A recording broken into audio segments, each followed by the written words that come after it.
parallel sessions. So the webinar will last more or less 1 hour and 20 minutes. Then we will have a break. So for you to take a moment before joining the parallel sessions. And the 2 parallel sessions are on climate change mitigation instruments and interventions organized by the International Coalition on Impact. And then the other one is on community rights to forest, organized by Tropenbos, IUCN Netherlands, and Milieu Defensive. I also would like to invite everybody to use their microphones, so we have a good webinar. And yeah, I would like to introduce a little bit to the content of this webinar and why we thought about that. As you might be aware, Oxfam is very active on both climate and land justice. And these 2 communities found them together in a land learning journey in Uganda last year, where we try to understand various works and reflections. And it is true that this intrinsic linkage between land and climate, there is a consensus about the linkage, but the definitions or the focus that we put on these 2 topics are very different. So as a finding of this event, where we also met with communities on the ground, we realized that the problem to be addressed are indeed threefold. So the first thing is that definitely climate change impact is in a way disproportionately affecting people that depend on land and natural resources. And we have seen in the previous 2 decades an enormous increase of hazard and natural disasters. And people with insecure land rights or even completely absent land rights, they are more impacted. So in all the adaptation efforts that we have to make, the property rights are in the game. So this is the first thing. The second is definitely the fact that this exploitative relationship towards natural resources is one of the major drivers of climate change. And it depends very much also on an unequal economic model. So we talk about production, but also food system in general. And this has been very much described yesterday in the opening session. And the third one is also that the mitigation imperatives. So if you want to survive as humankind and human beings, we have to do something with climate change. And these responses are very often land-based. So if not dealt in the right way, this might also lead to increasing competition over land and resources and maybe increasing inequality. So how we can reconcile that? So this is the general framework of this webinar. I also would like to remind you that this webinar is going to be recorded. So there will be a video, and this will be available on Landport and LANDac website. Now the most interesting part is introducing our speakers, and I'm very grateful that they accepted to be part of this webinar. And in some cases, they had to get up very early in the morning to do that, or at the end of a working day. So I'm very happy to introduce you Dr. Sarah Sher, who is the President CEO of Eco Agriculture Partners. She also led the founding of Landscape for People, Food and Nature initiative. So she's a key reference person on the landscape approach. Then we should have, I hope she joined, Amy Center. Amy Center, she is the Chief Sustainability Officer at Kellogg Company.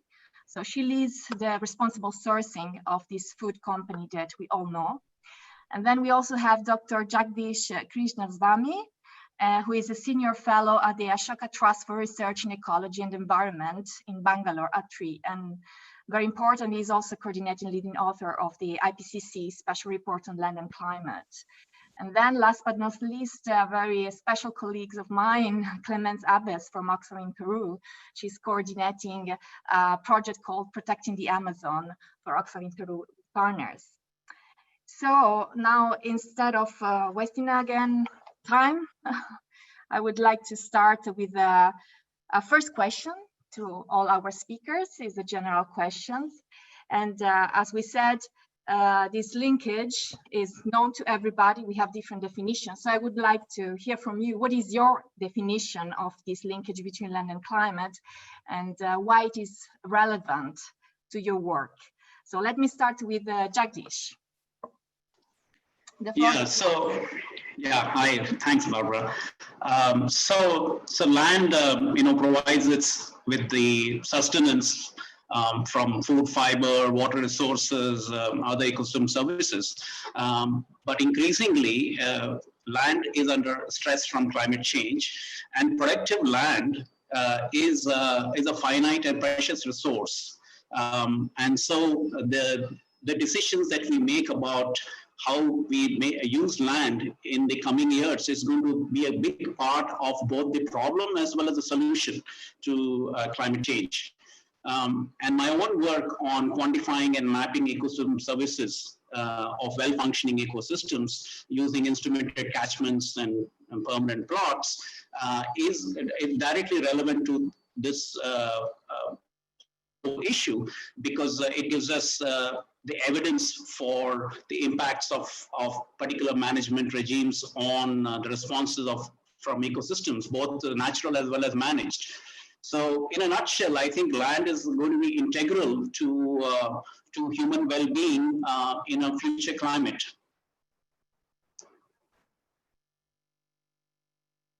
Thank you, Jagdish. So the same question to you, Sarah.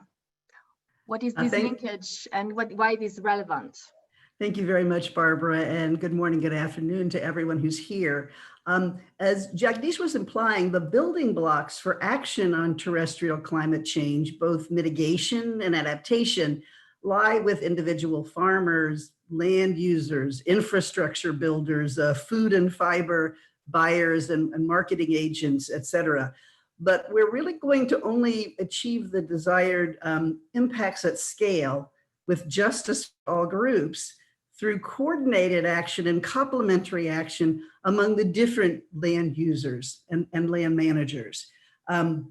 Indeed, there's no real net benefit for mitigation if we achieve stopping deforestation in a particular place, but there's a dramatic increase in greenhouse gas emissions from food production and from food marketing systems and irrigation. For this reason, one of the most powerful strategies I think is emerging is to link place-based land and climate action at the landscape scale. Still a level at which people can identify with their place, but at a larger watershed or jurisdiction, green growth corridors, biological corridors, city regions, all these other kind of larger scales that encompass a wide range of land uses. I think we need to ground sustainable supply chains in local places so they can be good for climate change mitigation and adaptation.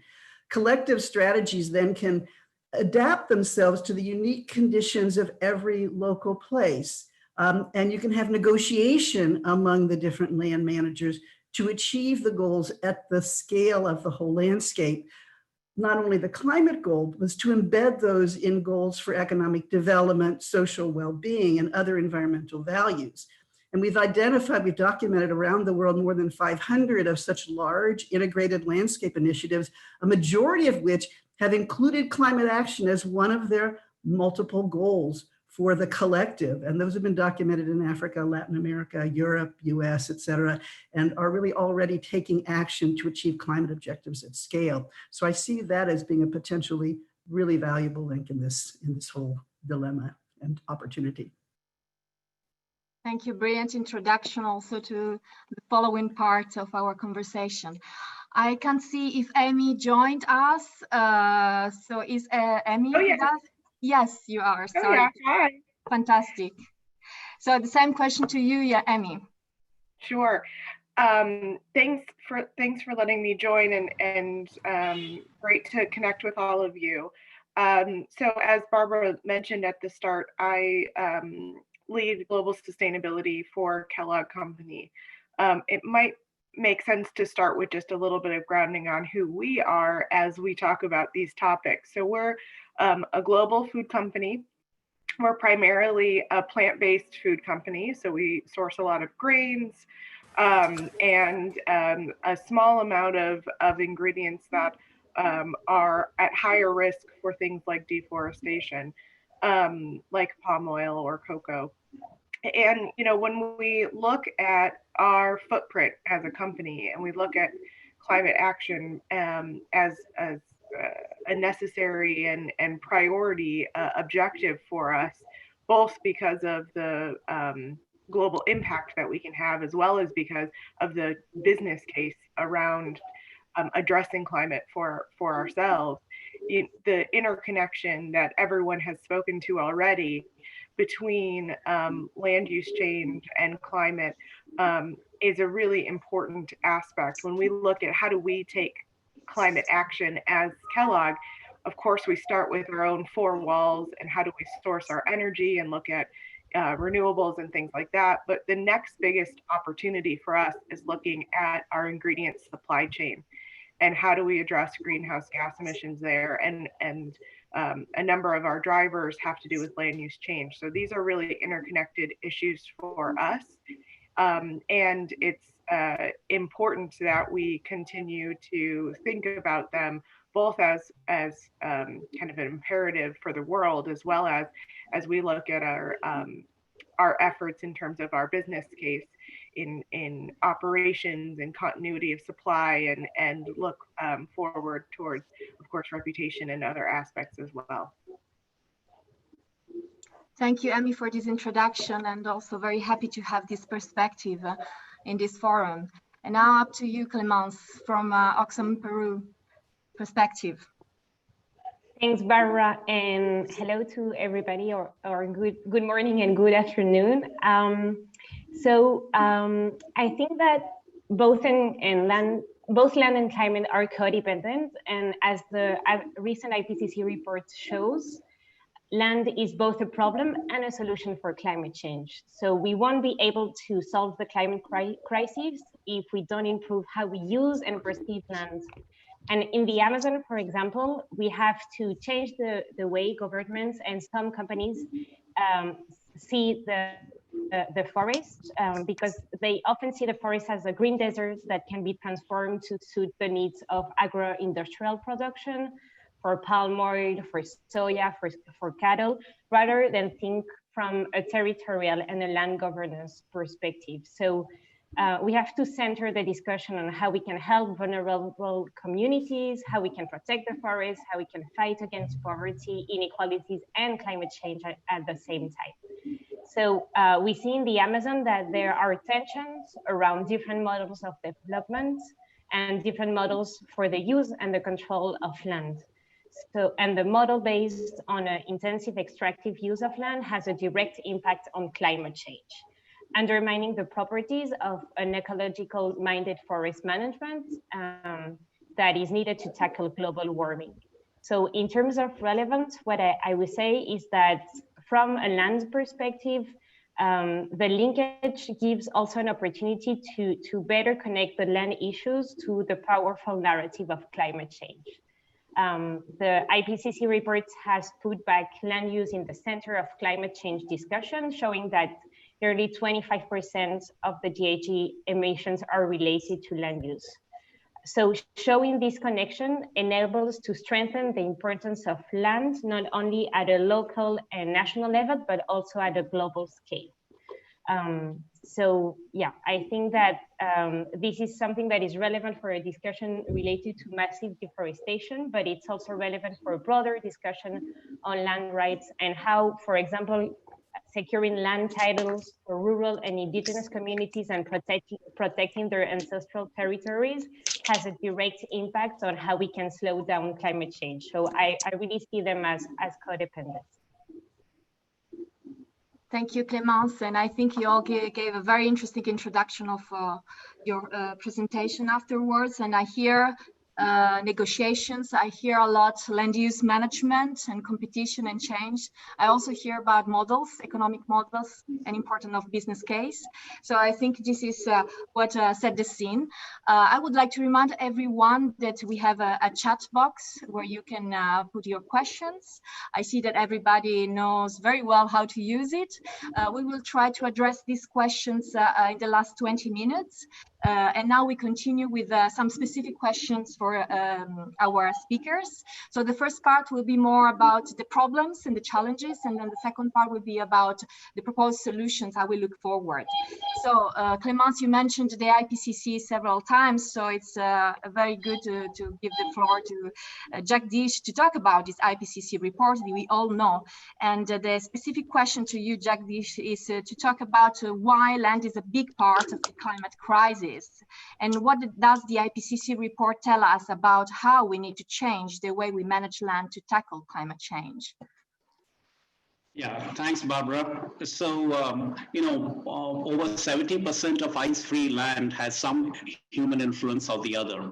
And some of this influences, of course, gives us the food, fiber, and other products and materials that we need for sustenance. But a lot of this influence on land is also harmful for ecosystem services, from point of view of climate change as well. And a quarter of this land is degraded, which means that it's not at its potential productivity. And since land is a finite and very precious resource, the decisions that we have to make about land are of two kinds. One is, of course, we do have to meet our own requirements from this finite land, which means that the land which is degraded needs to be restored. So that's a big part. And then when we do go for restoration options, we do see that there's evidence that this restoration can also have co-benefits, both for adaptation, of course, with mitigation, and also provide ecosystem services and maybe even sustain biodiversity in certain contexts. So how we are going to deal with degraded land is definitely a part of the solution space. But there is also a lot of competition for this land. So we do want to choose those types of land uses that reduce the emissions. So for example, in agriculture, the type of agriculture systems we have, putting more organic matter into the soil, making sure soil erosion is reduced. We have fewer emissions from certain types of farming systems, choose crops that are less water intensive and so on. So those are choices that we have to make, which are going to be part of it. But there are also choices in terms of how we implement mitigation measures. In some parts of the world, land is limited and there is competition for land. So even if you set aside land for afforestation, for example, it could have negative impacts on communities and for other types of rights and so on. So the choices we make in terms of where we do what and how we do it is definitely a big challenge for us. And so there are various approaches that have been mentioned in the IPCC report. There's land sharing approaches, so where a landscape is shared between different users, including mitigation, including ecosystem services, biodiversity, and also human use. And there is also land sparing, which is the more conventional national parks, sanctuaries, and reserves, where we know that certain critical ecosystem functions need to be sustained in areas that are set aside for that purpose. And of course, that has to be done with the support of communities and so on. So that's a big part of the challenge for us. And so there is evidence from different policies and instruments implemented across the world. And I think we now have the knowledge to make some wise choices. And so that is one of the key messages from the IPCC Climate Change and Land Report, that we really need to start looking at all these options in order to make the right decisions to sustainably use land for all purposes that we have, including sustaining ourselves, climate change mitigation, providing adaptation co-benefits, and also not have negative impacts on biodiversity. Thank you, Jagdish. And I think this is also a very good link to the question for Sarah. And there are really new conditions. So climate change, among other things, because it's not the only thing, poses new conditions that require, in a way, to rethink land use management, but also property rights. So can you explain what this means exactly from your perspective, and what are the main challenges here? Okay. Thank you, Barbara. And I think Jagdish gave a very good introduction to this challenge that we have for land use. And when we think about property rights, most of the effort around property rights has been about securing long-term rights of diverse for users in a just way, with the implication that these are fixed. That we need to figure out what are the rights for farmland, what is the rights for water, what is the rights for, when can people enter protected areas to get food and when can they not. However, climate change is forcing us to look at this in a very different way, to see the integration between different kinds of land use, between mitigation and adaptation roles. Land uses for agriculture, forestry, and fishers have high levels of interaction, both directly and through ecosystem services. How does production and nature conservation interact? It's just insufficient to analyze any one of these components on their own anymore, and come up with sustainable solutions. We are forced to think in terms of land use systems and the institutional innovations that would be required for land use planning, investment, and governance are really quite different. If we're going to be continuously responding to climate that is going to be changing significantly over the next 10 years, 20 years, 50 years, 100 years, we can't have fixed systems for land. We're going to be living with those evolving impacts on land productivity, land use, land degradation, wildlife habitat, et cetera. That means we can't consider the rules for assigning property rights as fixed. Why is this? A couple of reasons. First of all, the biophysical boundaries for cropland, grazing land, and wildlife protected are actually shifting. Wildlife are moving away from the places where we originally set up protected areas within what was their habitat. Their habitat is now shifting into other areas. Current property rights regimes right now treat these as separate and little connected. There's going to have to be lots more flexibility in rights. The second element is that communities and populations in the larger landscape are going to be dependent on more flexible access to land and resources for different purposes of subsistence and livelihood, and buffers against climate and other shocks. The potential for farmers downstream to continue producing if the upstream areas are degraded is very significant. What are their rights, their direct and indirect use, their control rights and their entry rights in order to be able to sustain their livelihoods in the context of greater climate disruption, for example, and other shocks as well.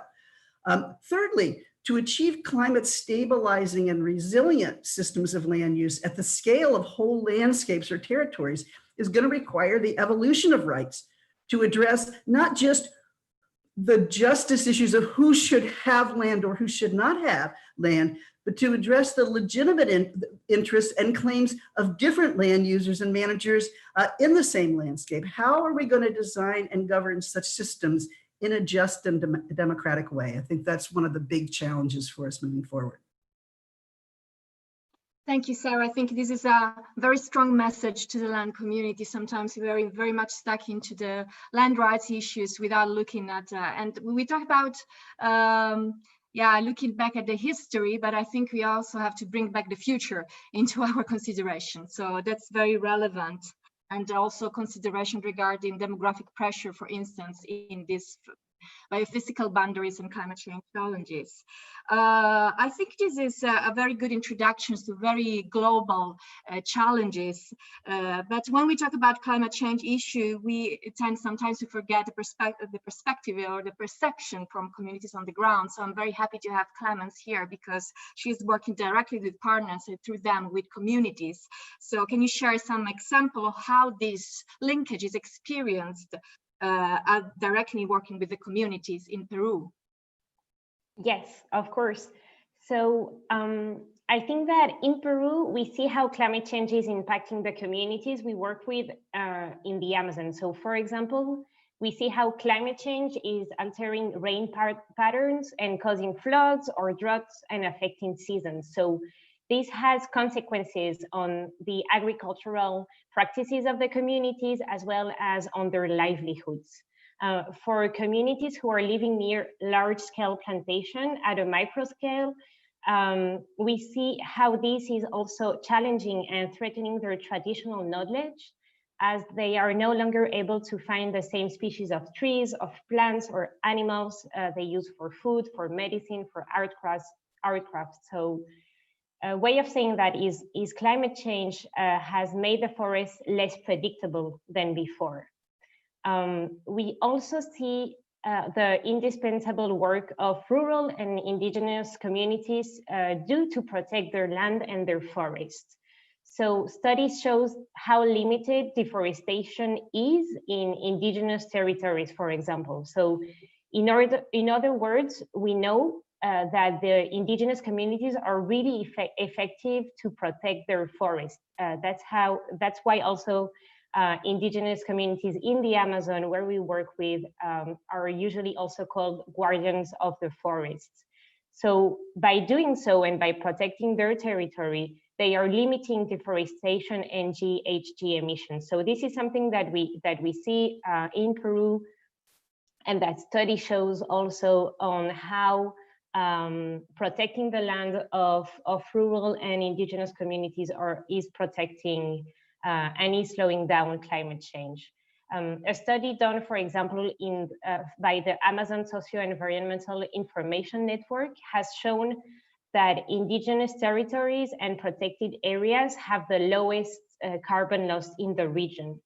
So, and this is something that we see in the ground, because one of the main necessities of rural and indigenous communities in Peru is to legally own their land, so they can protect it from threats such as land grabbing or illegal deforestation. So it's interesting too to make the link with what Sarah was saying now about how we perceive land rights over like on a climate change time and perspective, because we can see how I find it interesting to think how we can also look at sometimes on what are the new needs of land rights, but also how protecting ancestral territories are really, really useful and really effective to slow down climate change and slow down deforestation. So yeah, we see how in the ground this is playing, and we see how the needs of indigenous communities are at the same time affected by climate change and are a response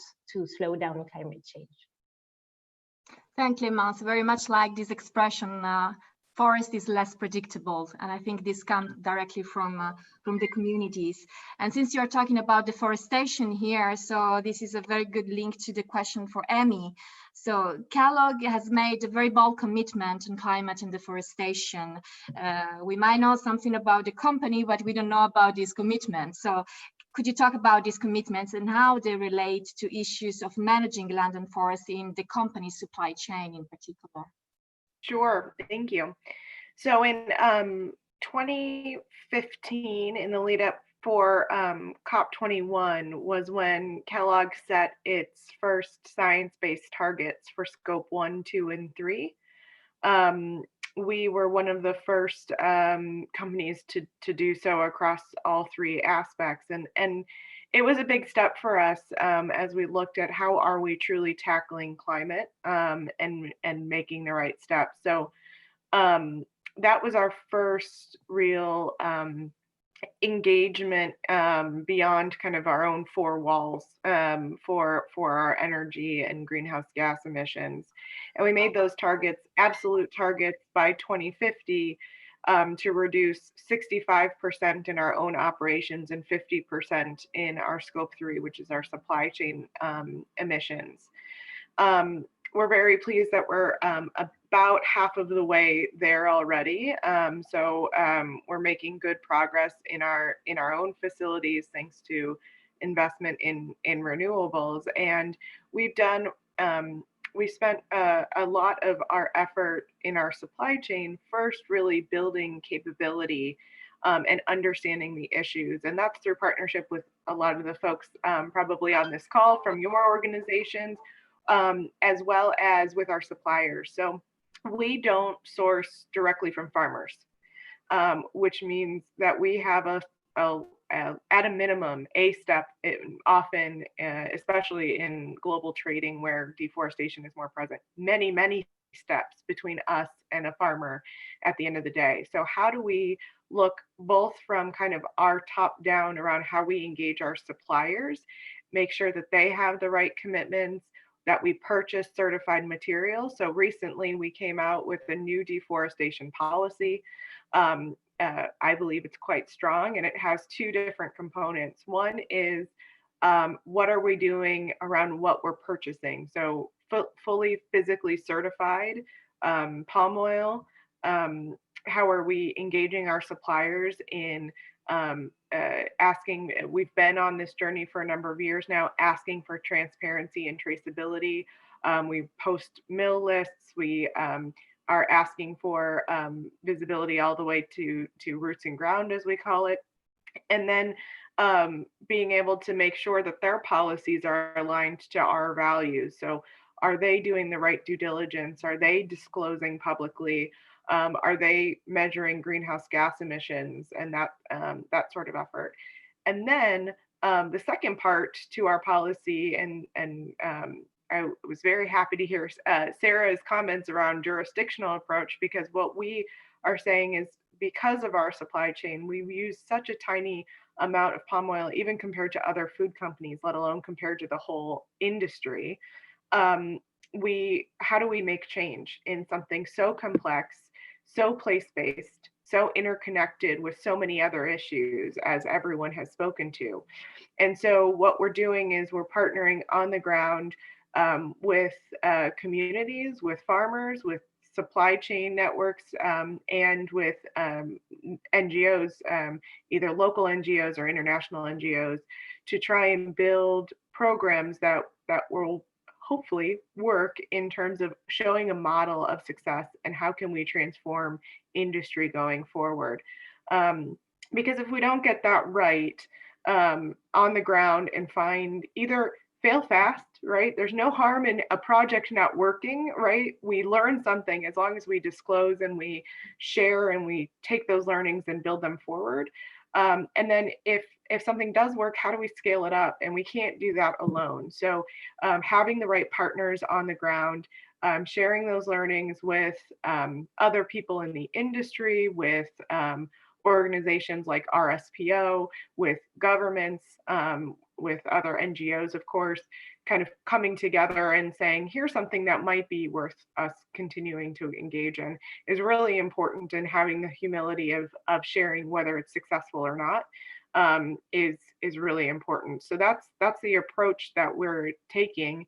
And we have programs independent of commodity around the world that are reaching over 400,000 farmers. And so we're testing and learning. Some of them are high touch, deep dive programs with partners like TechnoServe, really focused on tackling poverty and agricultural supply chains. Some are much broader around education and capability building across a whole industry.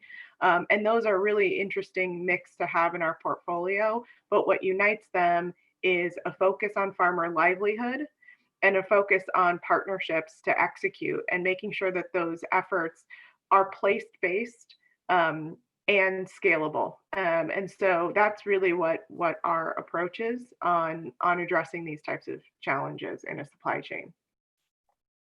Thank you, Amy. Very, very interesting. And if I may continue with you, because we often think all the things that companies can do, but of course you also face opportunities and challenges.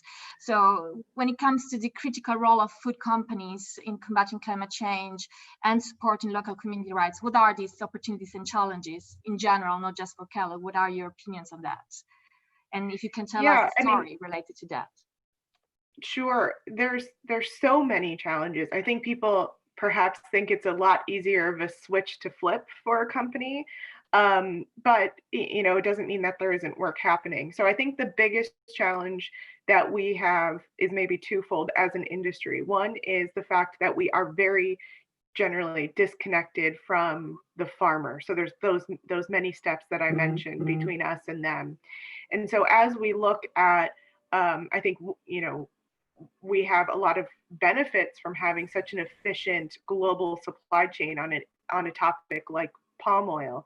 But when we're trying to engage there and look at topics of deforestation, farmer livelihood, forced labor issues, all these different topics, it's quite challenging for us to engage, because it's not something that we can do directly. It's something that we need to do in partnership. And so I think that's true for every company. Some have shorter supply chains, some have longer, but that challenge of really tackling those issues is something that I think is we're all getting better at trying to tackle, but is always something, it has a learning curve. I think the second piece that's really challenging for companies is that we're often not on the ground in these locations because of the supply chain, as well as we don't have subject matter experts that are in our team. So we have a team of sustainability experts within Kellogg. There's like 6 or 7, maybe 10 of us globally. That's not a ton of people, and that's covering everything from water scarcity and water stress, human rights issues, deforestation, packaging, the list goes on and on. I mean, we're tackling all issues that are related in the umbrella of sustainability, and there's maybe 10 of us. So, that the importance, I think, of relying on people who know what they're talking about, like all of us on this call, and understanding how to best work with non-companies is a skill set that not all companies have. They haven't really been able to lean into and learn about. So I think that's a challenge for industry, which is how do you work in these other types of projects? How do you find partners who are subject matter experts? And what does good look like when you have so many disparate issues and where you have very little leverage, but have an important role to play, both in terms of advocacy as well as in terms of your supply chain? Thanks, Amy, and thanks for accompanying us into this journey that a committed company has to make, and all the challenges that are on the way. And of course, the dialogue is something that we definitely value. I'm also having a look at the questions that are already in the chat box, and I hope some of these will be also addressed in this second round of questions, where we are talking about more the solutions. So now to shift a little bit the discussion, but to link very well with the opening session yesterday, where this argument was very prominent, I would like to ask Jagdish about this issue of the climate mitigation and the responses that are land-based that could contribute to increased competition on land use. So we all know that we have this imperative of the net zero if we want to survive, but how we can reconcile that with the protection of local communities' land rights.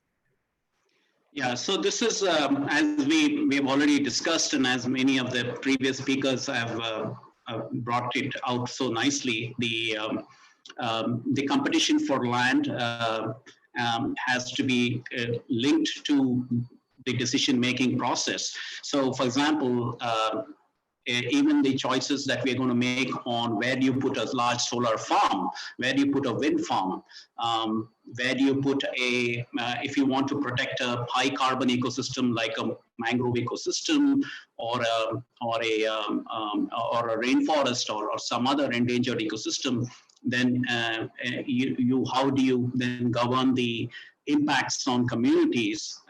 So that is, this is at the core of the question. So we do know that even for mitigation measures, the commitments that countries have made to themselves and under the Paris Agreement and so on, some of that will involve trade-offs. These are trade-offs in terms of how you use the land and for what purpose. And in some parts of the world, there will be impacts on one ecosystem service of the other, because there are some types of land use that can enhance multiple ecosystem services, but there are others which do have severe trade-offs. So for example, if you put a large area under fast-growing tree species, certainly it could have a negative impact on biodiversity. It could also impact local communities' use of that land. So this is at the basically what the IPCC report. We are not trying to be policy prescriptive, but policy relevant. We have a slew of instruments that have been proposed where some of these land challenges and just environmental justice and other issues can be addressed. So you do have a place for regulation. So you do need to set aside very critically important ecosystem for, and in a land sparing type of process. But then you have to ensure that the benefits of setting that aside, whether it's in form of ecotourism or any other benefits or incentives for protecting the ecosystem services, goes to local communities. So you can have regulated land use, but you also need to ensure that the negative impacts on communities is reduced, and in fact there are benefits that come from that. But there are also other types of solutions that are not related to regulations. So for example, there's voluntary compliance. So I think Sarah and many others have mentioned that you can have sustainable agriculture and products coming from well-managed agricultural systems which have a minimum impact on ecology and have a less carbon footprint. And so that certification is a very voluntary activity. And so if it spreads as a meme through the agriculture and farming community, then you would have adoption of more sustainable land practices. So that's like an example of a voluntary act. Then there are also risk sharing, because we know that in spite of everything that we do, many farmers and many communities are going to be exposed to extreme events. They are going to be impacted by climate shocks. So you need to have risk sharing and insurance that spreads the risk between affected communities and society at large. Between government, the rest of civil society, private sector, and affected communities. So this risk sharing is a very integral part of dealing with the type of climate shocks that might impact people in spite of everything else that we do.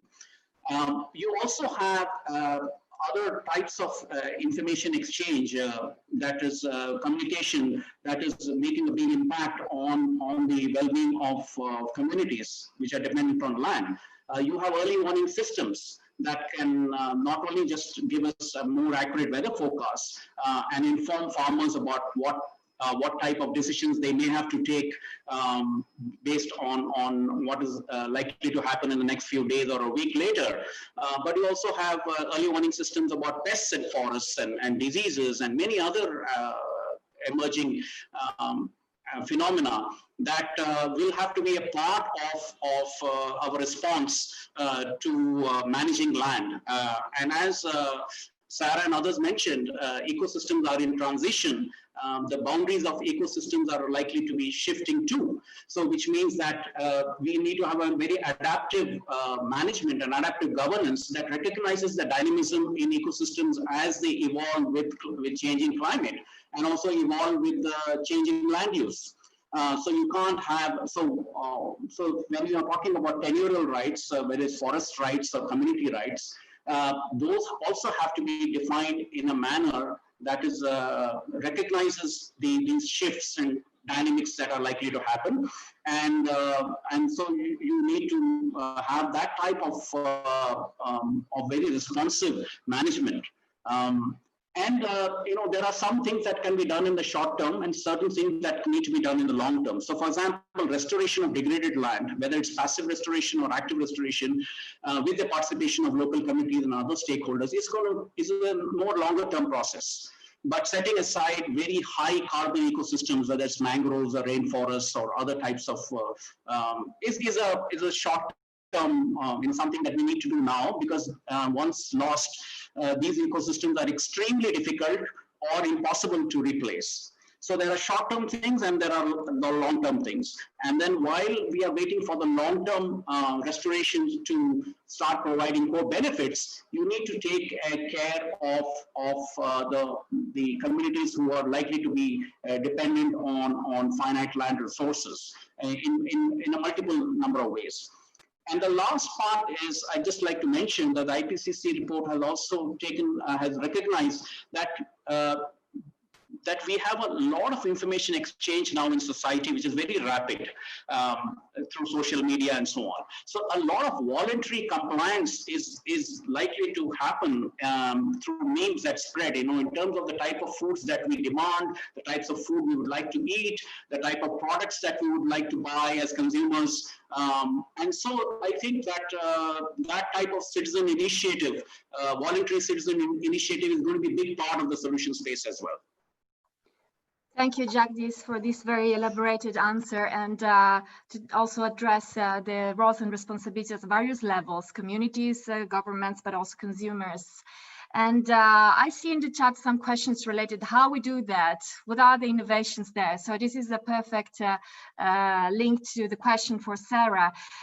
So Sarah, you are one of the worldwide reference on the landscape approach. So how does the landscape approach differ from the way land is typically managed? And how do you think property rights can be integrated within this approach? Okay, thank you, Barbara. Yeah, I'm also enjoying all the comments on chat. Over the last century, at least, land management and governance has been for different uses for cropland, grazing land, wildlife, infrastructure, watershed protection, urban settlements have been managed in separate silos. An integrated landscape approach engages the stakeholders across the landscape through long-term dialogue and action platforms to jointly analyze, negotiate, make some collective decisions about where they want to move in that landscape, mobilize investment around that longer term sustainable vision, and to implement policies that support that, all in a systematic and transparent way. That's the goal and aim of integrated landscape management. So the methods and tools that have been developed for ILM help stakeholders to specifically address their interactions, their interdependencies, potential trade-offs and synergies, and their impacts on long-term priority outcomes for the economy, for social well-being, for justice, for environment, including climate. We don't want to separate climate from these discussions. Evaluating and renegotiating, or at least discussing property rights in its elements of use, direct, indirect, the whole range, control, who can trade, who can monitor, all the set of rights, who decides, is a critical feature of integrated landscape management.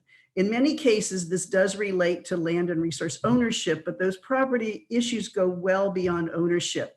So for example, during climate emergencies, who's allowed to go use that bit of extra grazing land so that entire herds are not lost, even if the grazing land is actually under the control of other actors in the landscape? How can we secure the flows of water across multiple land use and ownership regimes within the landscape so that the flow is secured? And are there rights that will modifications that need to be needed to incentivize actors along the whole river in order to ensure that all of them do riparian revegetation to reduce the overall risk and ease climate adaptation in a particular landscape?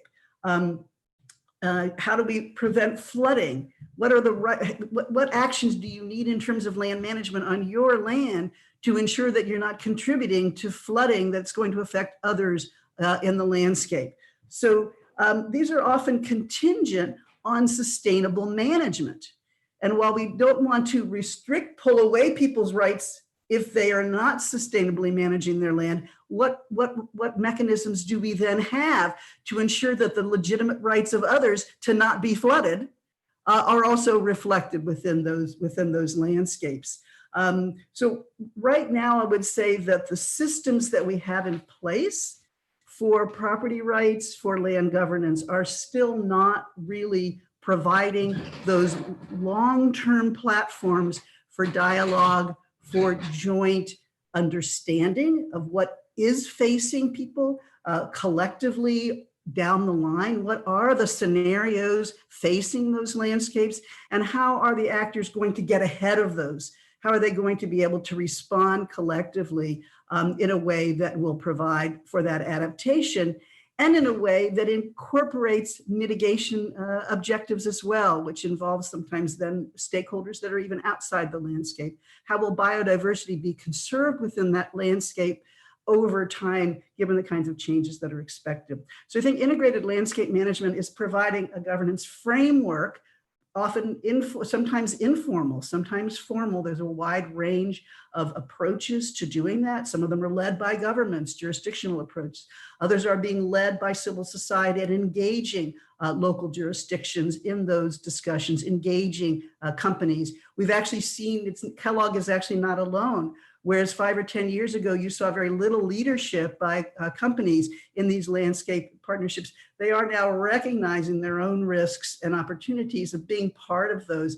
And whereas they used to sometimes really resist, are actually now coming in to collaborate. And obviously there's a real necessity for maintaining transparency, radical transparency in these systems, because it's possible for any actor to try to basically grab the system, whether it's biodiversity conservation people or water. Everyone thinks their priorities are the most important priorities.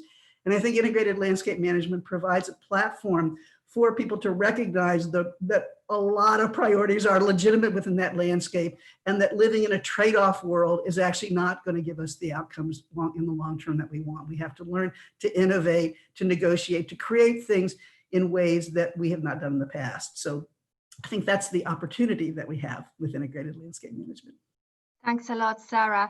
And I think the message here is also that into the secure land rights, we have to integrate in a way the renegotiation of rights and who is excluded or included into this process. I think this is a key message for our reflection. We have very few minutes before we start our question and answer, so I really would like to ask Amy and Clemence to try to be brief in their responses, even if this is the most interesting part. Let me start with Amy. What do you consider to be the most relevant steps forward that your company made or could make in this space to both advance strong climate outcomes and deforestation issues? And what can other companies do, in your opinion? Well, I'll use my time as a segue and to build off of what Sarah was saying there at the end. I think why you're starting to see companies kind of be all in on landscape approaches is because of exactly the challenge that Sarah was just outlining in terms of everyone thinking their issue was the issue. And that is really challenging when you are trying to manage suppliers and a supply chain down to sourcing, if you are engaging them individually on every topic. So at the end of the day, these are one landscape with one set of actors. And so if there's ways for us to organize ourselves to be able to speak to maybe what is the most salient issue, and then look at what are the different, either drivers or outcomes of that salient issue, it's really helpful. And one of the things that we've done in our deforestation policy, and if you guys go read it, I'd love feedback, but is being as thoughtful as we can about what are the supply chains where it's the issue of deforestation is most salient. How do we engage to have the biggest, best impact? And where do we need to go and invest directly, and where do we use our leverage and influence and voice? And so I think that very prioritized approach ends up, you have many more benefits because you know what you're trying to do. So that would be my ask to other companies, is really taking the time on materiality and looking at what are those issues, how do you work together, and then who can help you along the way. What partners do you need? Who do you need to have at the table? How do you engage your communities? And make sure that all the right stakeholders are there, because that's the only way that you're going to be able to deliver the impact that you hope to have. Thanks, Amy. And Clemence, so I see a lot of interest in the chat about how we engage communities into this process. So what about your work for Oxfam in Peru? Can you share with us some successful strategies, and also why do you think these strategies worked?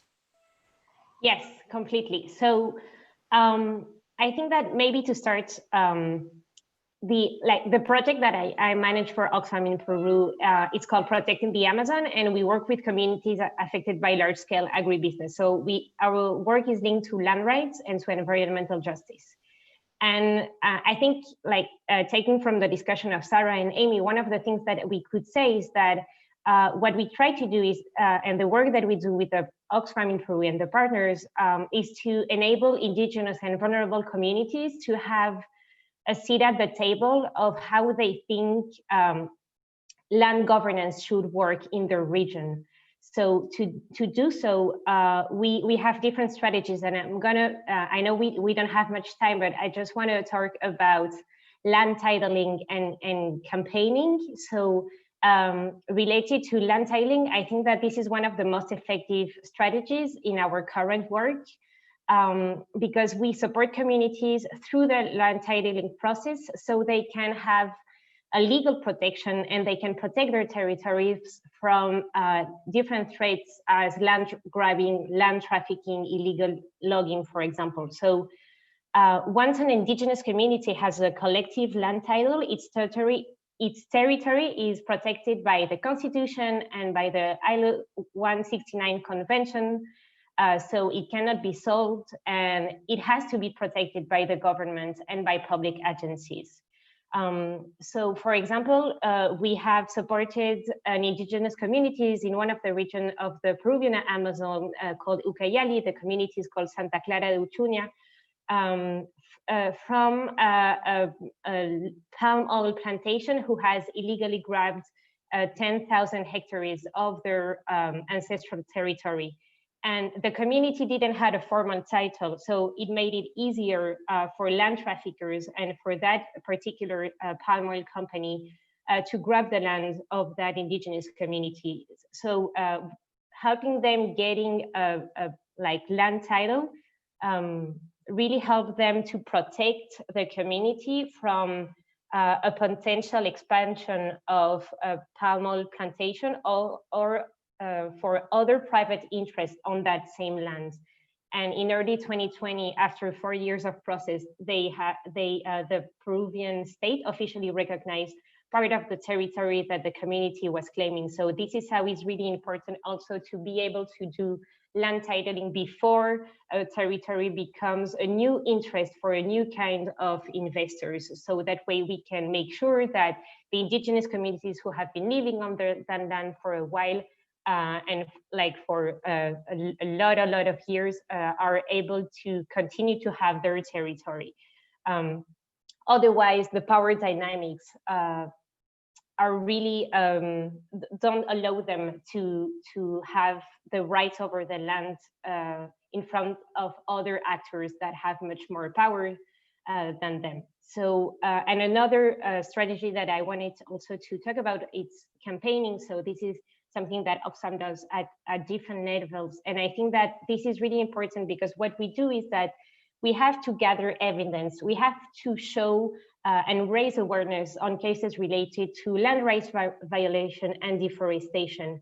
And we have to connect that on how land rights violation and deforestation are affecting climate change. So one of the things that are really key is that we have to show the evidence to Peruvian state and also to companies on what is really happening on the ground, and we have to push the state to really fulfill its commitment to protect its own citizens and territories, as well as the commitments that they have as the Paris Agreement, for example. So create and bring valid information and campaigning about that around those information are through advocacy and campaign strategies are really, really important. So for example, in Peru, we have been able to really push the Peruvian state to sanction a cacao plantation in the northern Amazon who was responsible for illegal deforestation to be sanctioned for an environmental crime related to deforestation. And at the end, and this is something that we could discuss during the open discussion with the participants, but I think that we have also been engaged in lawsuits against companies who are responsible for illegal deforestation and who have violated national laws by doing so. So I think that this is also a really important strategy, because it sets a precedent in the fight against deforestation, and it lets also I think that those strategies are also important because related to what Amy was saying, I think that it also pushes the private sectors to have better practices, because palm oil companies who want to do the things on the right way don't want to be associated to companies who are not doing things like rightfully. So it's important because it evidence and campaigning and a judicial option pushes everybody to do better, and I think that this is important. Yeah. Thank you very much, and we did very well on timing, and so we have now 15 minutes of question and answers. I've seen already some questions, but you are still invited to add other questions if you want. Of course, it's going to be very challenging for me to cluster these questions, so I picked some of these. And actually, there is a question to Clémence. I think that you already provided an answer, but if you want to provide further additional comments on that. When you mentioned to secure land rights, which rights are you considering? So which type of rights are secured in the process? Yeah, so to be more precise, we're talking about property rights and about collective ownership and collective property rights for indigenous communities. So in Peru, one of the basis of how indigenous communities can legally own their lands and legally decide on their territory is starting by a land title and an official recognition of that land title by the state. And this is kind of like the first door for indigenous communities to be able legally, even if they have been doing that in other ways before, to really be the leaders of their own land governance, and to also be able to have a dialogue and with the state on the same level, because now they have their territory is recognized by state, so they can have discussion with a public agency who have to protect their lands, and they can also access to funds, and they can also more try to access to other kind of public services. So I was talking about land rights and land titling in particular as the first step to really have to be able to implement the other components of land rights for indigenous communities. Thank you. And now I have a few questions for Jagdish, different in their nature. First one is, I want to ask, what could be some specific immediate way forwards and mutually resourceful strategies in climate adaptation of vital ecosystem service in mega coastal cities in South Asia, along informal settlements, in terms of equity, environment, and productive shifts? Is there? Yes, in human behaviors, in a highly politicized environment, resistant to inclusive processes. Wow, very complicated question. Anything here? Yeah, so I know it's a pretty long question, but I think there are some very important points in that, and I'll try to address that with a few case studies.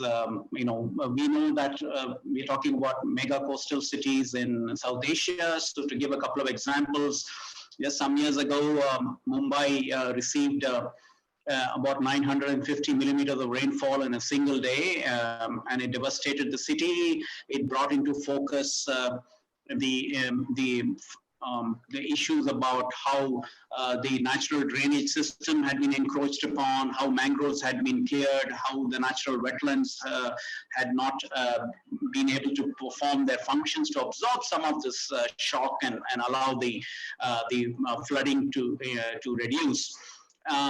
And then we in Chennai, we had another coastal city on the eastern side of India. We had 225 millimeters of rainfall in a day and a half, which was more than, which is more rain than what you get in a month and a half in that season.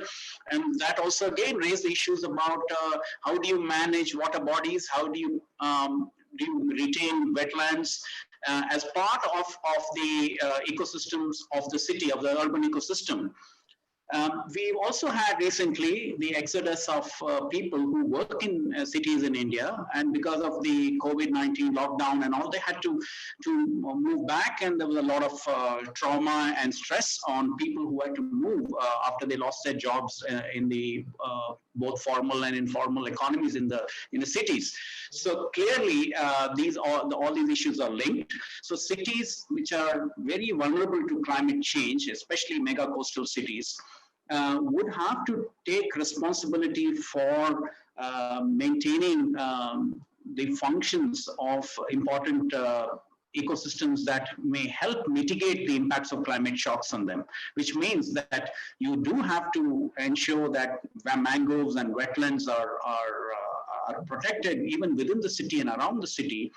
And cities earlier had this, generally the paradigm was that cities in some sense are the sinks for ecosystem services from the entire peri-urban and rural landscapes, and they import their water from other river basins, they generate a lot of emissions, and they don't really produce food and so on. But there is another paradigm of managing cities is to adapt to the ongoing climate change by changing the type of land uses that would be more compatible with more extreme rain events, and also the economy which is dependent on what are known as informal settlements. Those informal settlements will have to be considered as a very important part of the city ecosystem, urban ecosystem, rather than seen as some form of an impediment, because currently many of these informal settlements are in the form of slums and so on, and there is this notion of somebody who actually has clearly defined property rights in an urban setting, and there are folks who don't have the rights to the land that they are occupying in cities and eking out a livelihood.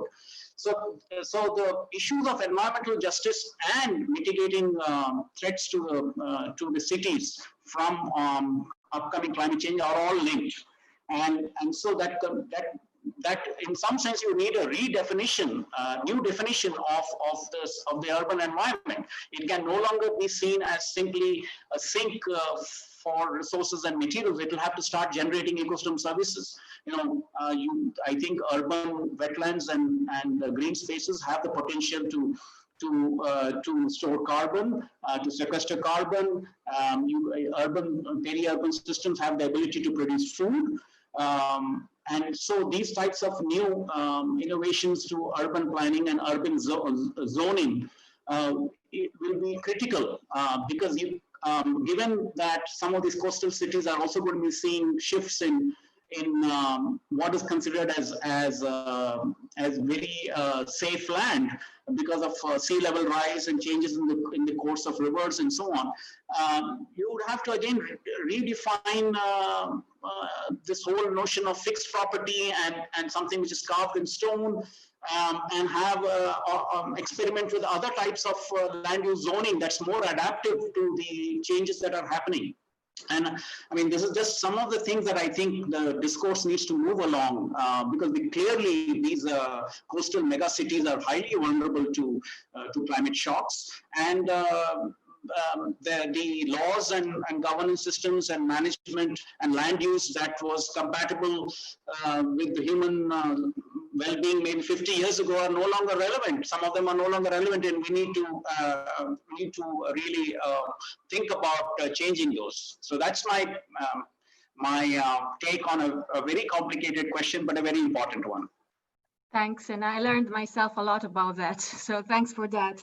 I also seen some questions related to situations in which it's very difficult to recognize rights, to protect rights. People have to be resettled.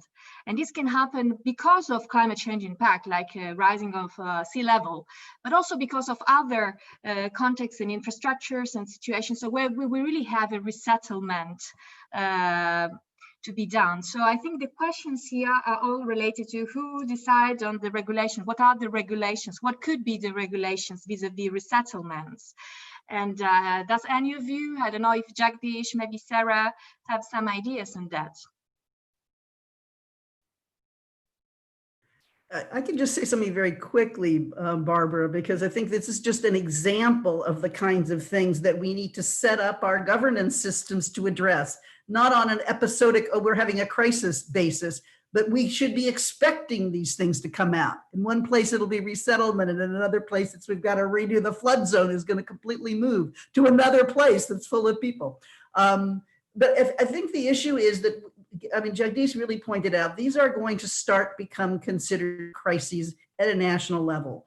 And we have a couple of different approaches. One will be a much more centralized process in the capital cities to decide who's going to win and who's going to lose out of climate change, and either protect their big cities at the expense of rural areas. There's a lot of potential things I think that can go wrong.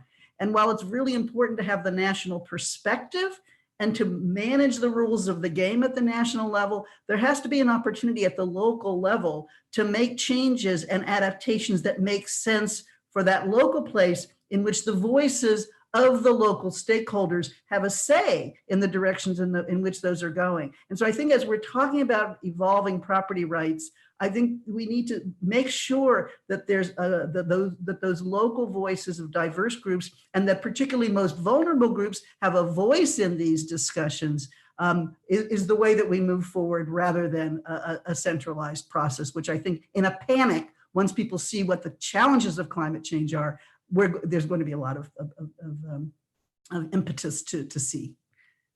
Yeah, thanks, Sarah. Anything to add from other speakers? Otherwise, there's also another question that I found very interesting. Okay. Yes, Clémence.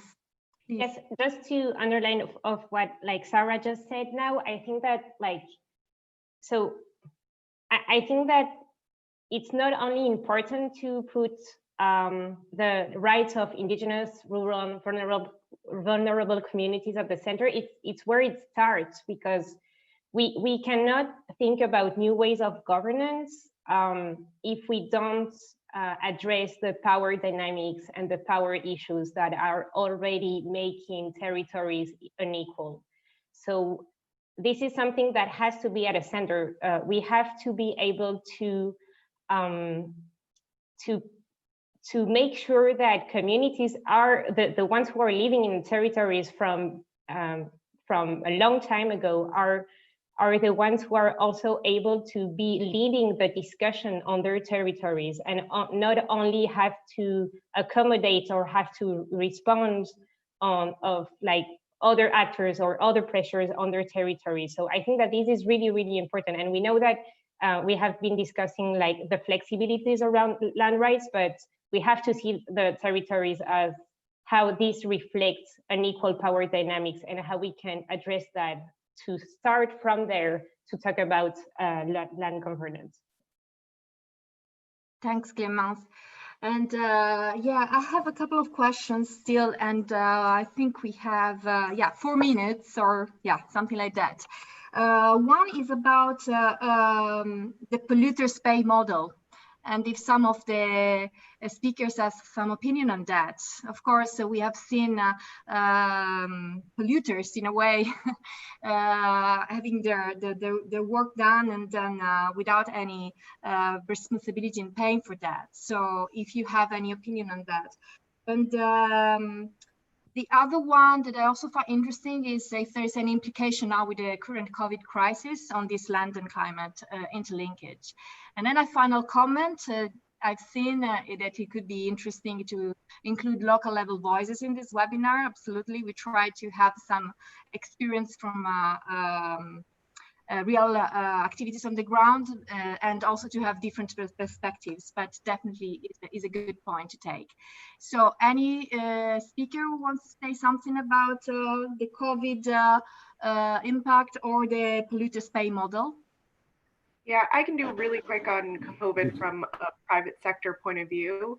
And this is not specific to Kellogg, just overall trends that I've seen.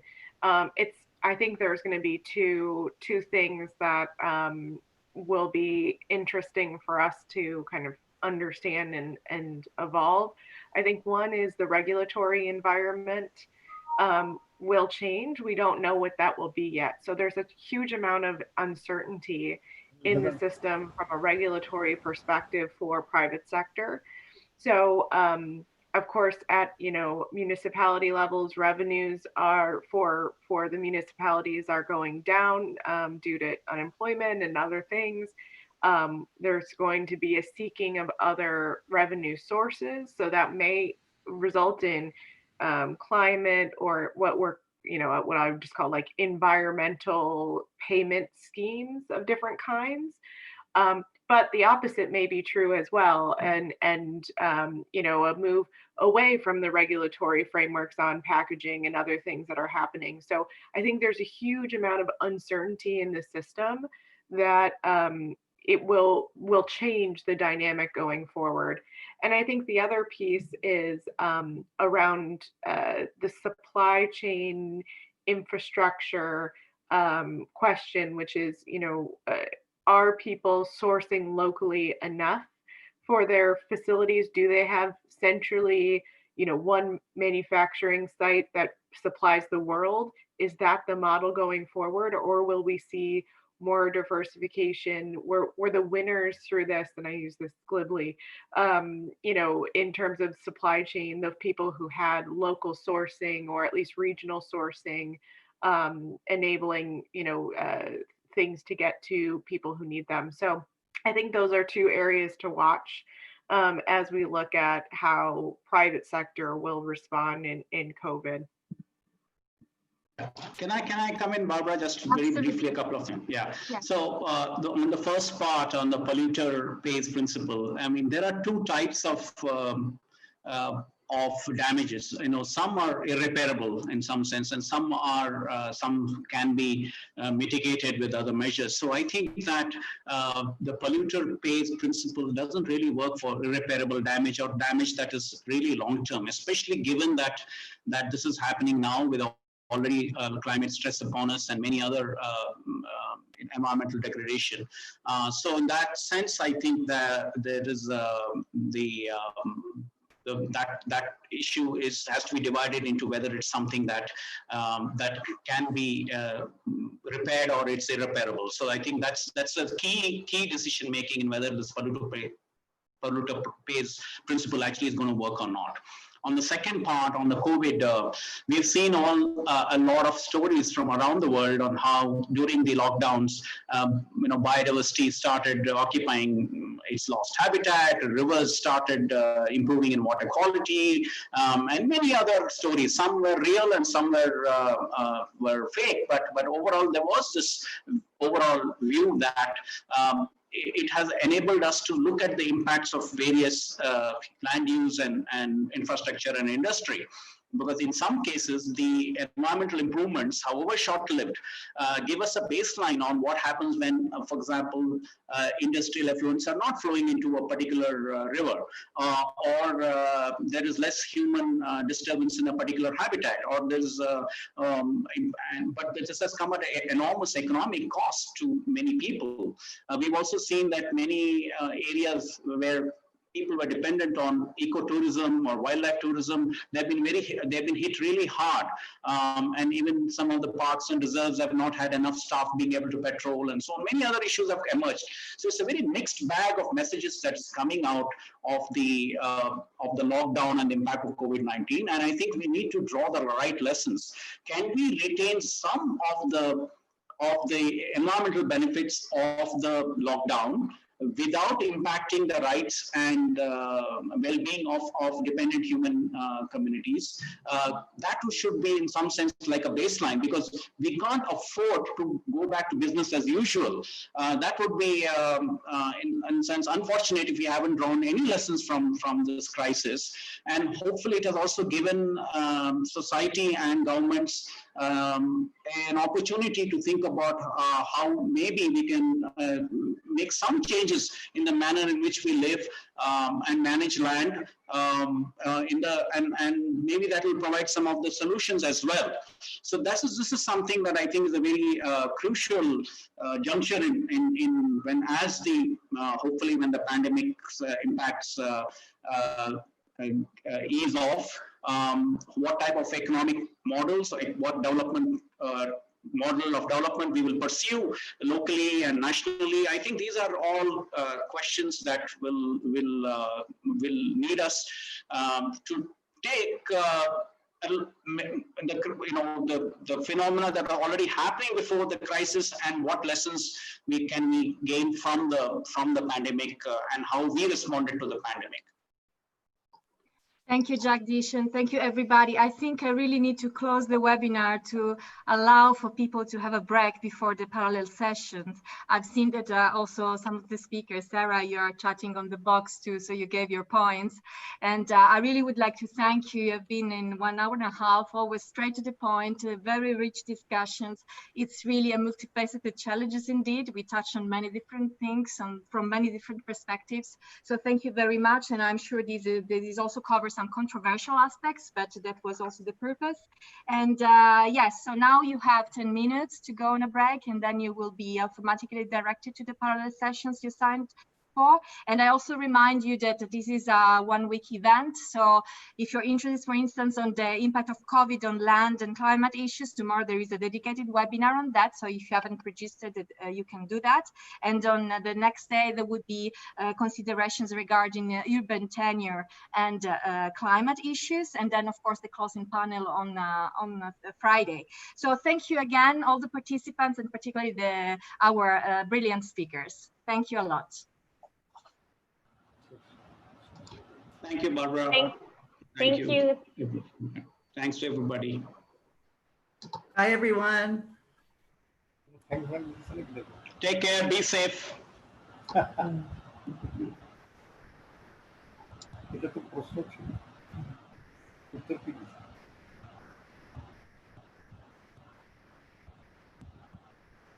Thank you for a fruitful discussion. আপনি যেটা দিচ্ছেন অনেকেই এগুলোই দিচ্ছেন। আমি যেটা লাস্টে দিলাম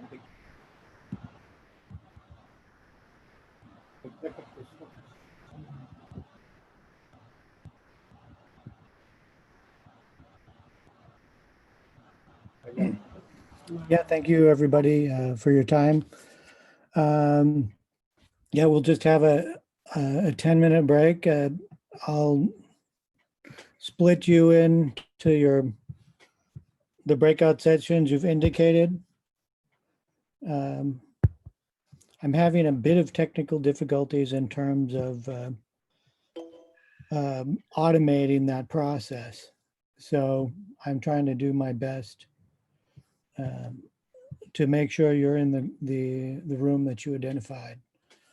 So please be patient with me, and I hope I know that if you're a part of if you're on the parallel sessions, or if any of the speakers are here and you just joined us, please let me know in the chat, and I will assign you to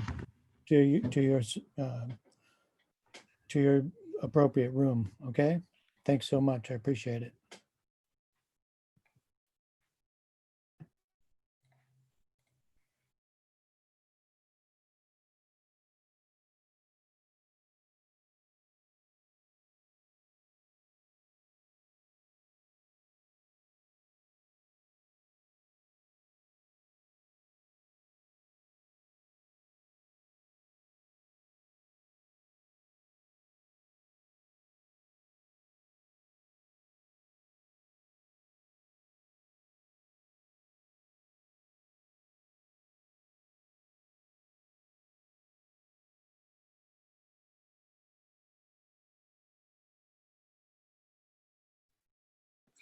Hello.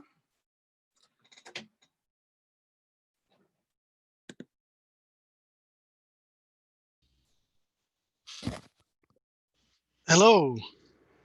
Hi, is this the group for agroforestry community? No, we haven't broken into the sessions yet. Okay, but, all right.